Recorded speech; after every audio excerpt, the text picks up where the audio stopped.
ان هذا القرآن يقص على بني اسرائيل اكثر الذي هم فيه يختلفون وانه لهدى ورحمة للمؤمنين۔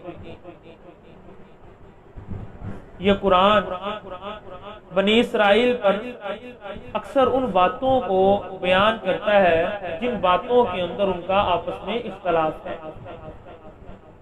اصل میں بہت ساری باتیں ایسی تھی جن باتوں کے اندر یہود و نصارہ کا آپس میں شدید اختلاف تھا، اور قرآن نے اس کی وضاحت کی۔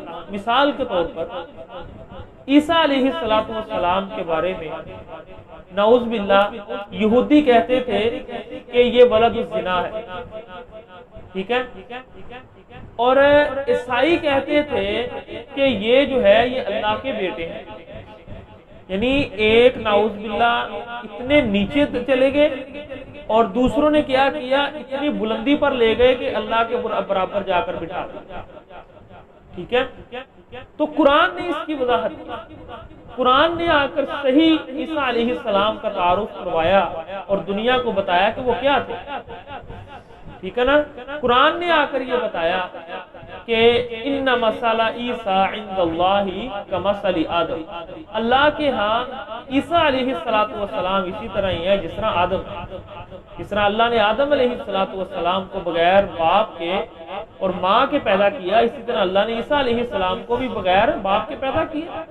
یہ اللہ کی قدرت ہے۔ اللہ نے کائنات کے اندر ہر طرح کی ہر طریقے سے پیدا کیا ہے، ماں باپ کے ساتھ، باپ کے ساتھ، ماں کے ساتھ، دونوں کے بغیر، ٹھیک ہے نا۔ تو یہ اللہ کی مرضی، اللہ جس طرح کرنا چاہے تو اس سے کوئی پوچھ نہیں سکتا، ٹھیک ہے نا۔ تو یہاں پر اللہ تعالیٰ اس کی وضاحت کر رہے ہیں۔ دوسرے نمبر پر انی عبداللہ آتانی الکتاب وجعلنی نبیا، خود عیسیٰ علیہ السلام نے بتا دیا کہ میں اللہ کا بیٹا نہیں بلکہ اللہ کا بندہ ہوں، مجھے اللہ نے کتاب دے کر بھیجا ہے، نبی اور رسول بنا کر بھیجا۔ تو یہ قرآن پاک نے آ کر وضاحت کر دی، عیسیٰ علیہ السلام کا تعارف کروا دیا، اور جو اس پر اختلاف تھا اس کی وضاحت کر دی کہ یہ ہے عیسیٰ علیہ السلام۔ تو یہ جو آپ جو ہے نا ایک بہت نیچے چلے گئے اور دوسرے نعوذ باللہ بہت اوپر، تو درمیان والا جو رستہ تھا، جو اصل حقیقت تھی، وہ قرآن نے بیان کر دی۔ اس کے علاوہ اور بھی مسائل ہیں، لیکن ایک مثال میں نے آپ کو دے دی کہ قرآن کی حقیقت ان کے سامنے اللہ تعالیٰ رکھ رہے ہیں کہ قرآن جو ہے یہ اس کے اندر جو آیات ہیں یہ اتنی واضح ہیں کہ آپ کے آپس کے اختلافات بھی یہ قرآن دور کر دیتا ہے۔ وَإِنَّهُ لَهُدًى وَرَحْمَةٌ لِّلْمُؤْمِنِينَ، یہ قرآن ہدایت ہے اور ایمان والوں کے لیے رحمت ہے۔ قرآن اللہ نے سب کی ہدایت کے لیے بھیجا، رحمت بنا کر بھیجا، لیکن یہ رحمت ہر ایک کے لیے نہیں بنتا، یہ انہی کے لیے ہدایت بنتا ہے، انہی کے لیے رحمت بنتا ہے جو اللہ کے اوپر ایمان لے کر۔ ان ربک یقضی بینہم بحکمہ وہو العزیز العلیم، آپ کے درمیان اللہ قیامت کے دن فیصلہ کر دیں گے، وہو العزیز العلیم، وہ سب پر غالب ہے، خوب جاننے والا ہے۔ یعنی جن معاملات کے اندر آپ کا اختلاف ہے اور آپ کہتے ہیں کہ آپ جھوٹے ہیں ہم سچے ہیں، اور آپ کو ہماری بات پر یقین نہیں آتا، تو ٹھیک ہے، اللہ تعالیٰ قیامت کے دن فیصلہ کر دیں گے اور آپ کو پتہ چل جائے گا کون سچا اور کون جھوٹا ہے۔ تو یہ اللہ کے رسول کو اللہ تعالیٰ تسلی دے رہے اور ساتھ لوگوں کو بھی سنا رہے کہ اگر یہ نہیں مانتے تو نہ مانے۔ ان ربک یقضی بینہم بحکمہ، اللہ قیامت کے دن خود ہی فیصلہ کر دیں گے۔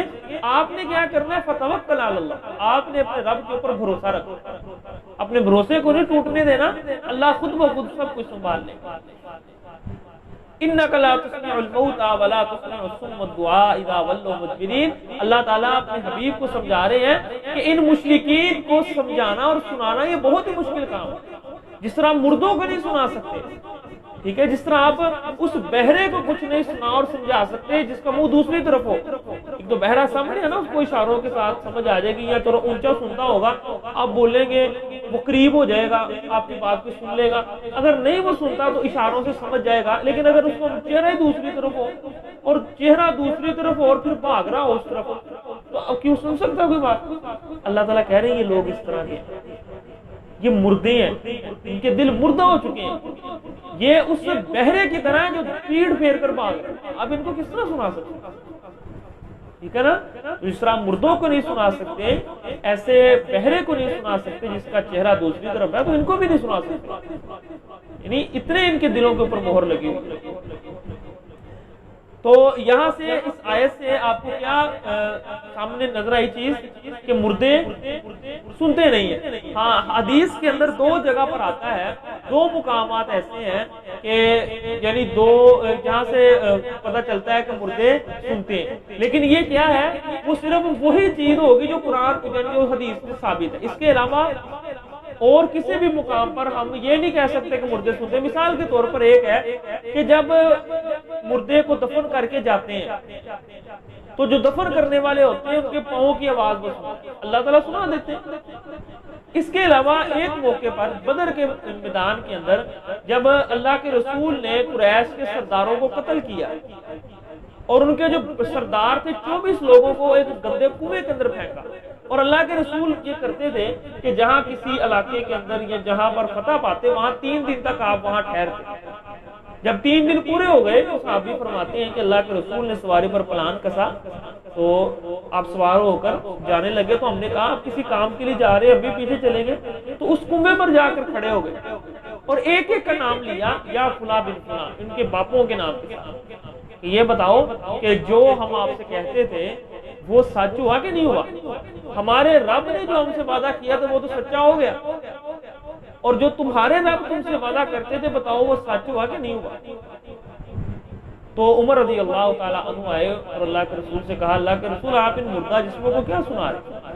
تو کہا بھئی اس ذات کی قسم جس میں محمد رسول اللہ صلی اللہ علیہ وسلم کی جان ہے، آپ ان سے زیادہ نہیں سن رہے، یعنی جس طرح آپ کو سن رہا ہے اللہ ان کو بھی سنا رہے، کیونکہ اللہ کے رسول کا ایک معجزہ ہے کہ اللہ تعالیٰ جس طرح اور معجزے ہیں، معجزہ دلیل نہیں بن سکتا، ٹھیک ہے نا، وہ اللہ تعالیٰ کسی کو عطا کر دیتے ہیں، تو اسی طرح یہ بھی اللہ کے رسول کا معجزہ ہے کہ اللہ کے رسول کی باتیں اللہ نے ان کو سنا دی، ٹھیک ہے۔ جیسے عام قانون کیا ہے، انک لا تسمع الموتى، مردے سنتے نہیں، باقی اللہ انک لا تسمع الموتى ولا تسمع الصم الدعاء اذا ولوا مدبرين وما انت بهاد العمي عن ضلالتهم ان تسمع الا من يؤمن بآياتنا فهم مسلمون۔